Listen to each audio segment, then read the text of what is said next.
एक श्वास की कीमत कितनी है। और प्रथम मंत्र आप इन्हीं सभी देवताओं के मूल मंत्र आपको प्राप्त हैं। ये भी बहुत अजब मंत्र हैं, इनकी बहुत कीमत है। तो फिर ये काल क्या करेगा, आपको कैसे नचाएगा।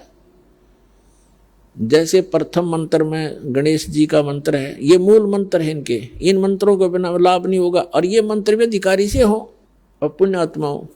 अब जैसे आप किसी अधिकारी डीसी या एसपी के पास जाते हो, एक सिंपल एप्लीकेशन ले जाते हो तो वो अपने समय पर कार्रवाई करेगा और उसके ऊपर फिर किसी की मोहर लग जा, किसकी, मंत्री की, मुख्यमंत्री की या प्रधानमंत्री का कोई संकेत कोड वर्ड हो, उस पर आदेश हो तो 5 मिनट में काम हो, सबसे पहले होगा। तो इसी प्रकार पूरे संत नाम लेकर के और फिर ये मंत्रों का जाप किया जाए, ये मूल मंत्र है, तो तुरंत काम करेंगे। वो सतर्क हो जाते हैं देवता की किसके माध्यम से आया है, तब उनको लाभ मिलता है। जैसे आप हमारे हरियाणा में भैंस, ये क्या नाम है, जैसे खागड़ हो या जोटा होता भैंसा, अब उसने भैंसा भैंसा करे जाओ कति नहीं जान देता वो, और उसको एक बार कर दे हुर्र तो ऐसे देखेगा नो, वो उसका कोड वर्ड है, वो मूल मंत्र है उसका, जिससे वो अट्रैक्ट होता है, उसके बस की बात नहीं। तो इसी प्रकार ये मूल मंत्र हैं। इन मूल मंत्रों के जाप करने से ये देवता ऑटोमेटिकली प्रभावित होते हैं, इनके बस की बात नहीं। ये सब अपनी क्रियाएं आपको लाभ देना तुरंत प्रारंभ कर देते। तो जो पार होगी वो तो होगी, उनका तो है, समस्या हल होगी।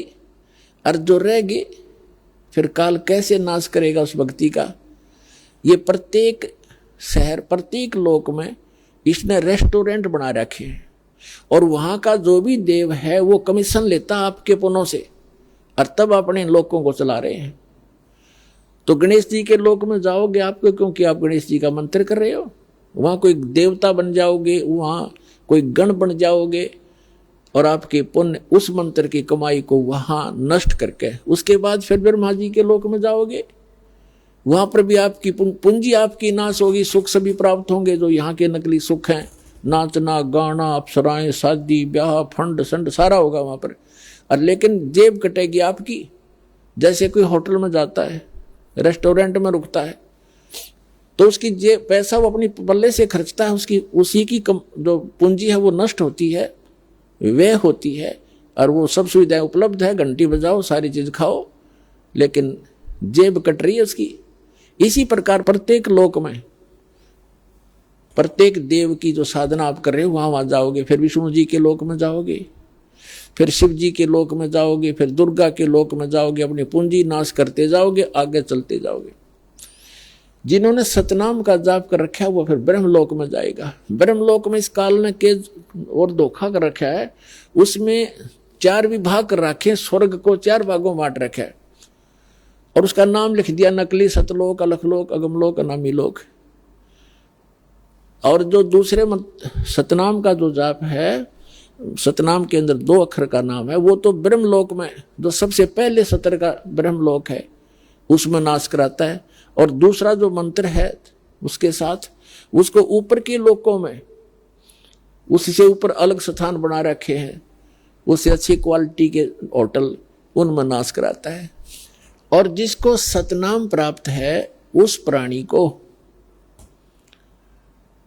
परमात्मा फिर आकर के जब उसको मानव शरीर प्राप्त होता है उसको फिर से ग्रहण करते हैं, उसको फिर से नए सिरे से फिर तैयार करते हैं, ज्ञान देते हैं। अब देखो पुण्यात्मा, कहाँ तो अब आपका फाइनल गेम है यो, जैसे समझ में आ जाए आपके बात, अपना करवा का कल्याण, मर्यादा में रहो। इतनी भक्ति जो आप कर रहे हो पर्याप्त है। परमात्मा को सब पता है कि इस काल के लोक में कौन कितनी भक्ति कर सकता है। यो करण नहीं देता, 100 टेंशन पैदा करके रखता है एक व्यक्ति के। बताइए जीव कैसे पार होगा, कैसे भक्ति करेगा। तो इसलिए इन्होंने ऐसा अनमोल मंत्र दे दिया कि सारे दिन में 100, 200, 500 मंत्र भी सतनाम के कर लिए मैं तो भी पार कर दूंगा। मालूम है मालिक को कि ये कर नहीं सकते, इस हालत कर रखा है इसने जालिम ने, तो ऐसा अनमोल मंत्र दे दिया कि इसकी कीमत इतनी गजब की बना कर दी कि ये आप पे आपकी जो है संग इतनी बढ़िया कमाई बन जाएगी। अब जैसे एक व्यक्ति 200 रुपये कमावे सारे दिन में, और एक ऐसा बिजनेस बता दिया किसी ने, रोज के 2 लाख रुपये गल्ला लेता है, तो उसमें 10, 20, 50 हज़ार की कमाई भी होती होगी इसको। तो आपको वो बिजनेस दे दिया, वो तरीका बता दिया कि इसमें आपको रोज की घनी कमाई होगी। तो इस प्रकार अब जो रह जाएगा, अब जो सारनाम प्राप्त प्राणी भी रह जाते हैं, सारनाम प्राप्त हो गया इसका मतलब ये नहीं मुक्ति होगी। जिस दिन भी जरा सी गफलत करी उसी दिन काल गुद्दी पकड़ लेगा आपकी, चाहे कुछ भी प्राप्त कर रखा आपने। परमात्मा कहते हैं जब लग हंसा हमरी आना, आन मन मर्यादा में, और काल लगे नहीं तेरा बाणा। तो जब हम सतगुरु की शरण से दूर हो जाएंगे तब काल आपको जकड़ लेगा, आपकी बुद्धि खुलना नहीं देगा। बुद्धि खुल नहीं होती तो पहले खुल गई होती आपकी, अब खुली आपकी बुद्धि परमात्मा के इस ज्ञान से, दास की माध्यम से, तो फिर उतनी ही जकड़ देगा। 1-2 महीनों के बाद ही आप यहाँ बंद कर दोगे तो उसी दिन आप उसी तरह बुद्धि घुमा देगा। ब्रह्मा विष्णु महेश की घुमा रखी था, आपका ब्योंत क्या है, आपकी तो फिर बुनियाद क्या है, विचार करना।